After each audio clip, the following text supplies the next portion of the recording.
Hello বন্ধুরা, আমার সালাম নিন। আসসালামু আলাইকুম।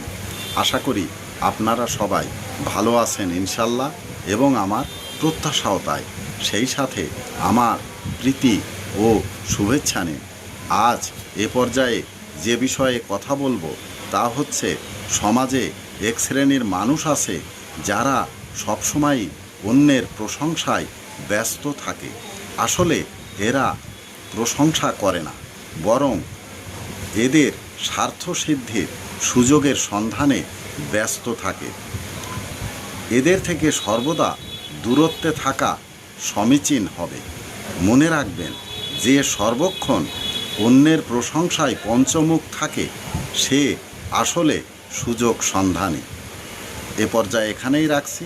ততক্ষণ পর্যন্ত সবাই ভালো থাকুন, সুস্থ থাকুন এবং নিরাপদে থাকুন। শুভকামনা নিরন্তর সবার জন্য সবসময়। ধন্যবাদ ফেসবুক মেটা, ধন্যবাদ সকল বন্ধুসহ সবাইকে। আবার দেখা হবে অন্য কোনো ভিডিওতে। আল্লাহ হাফেজ।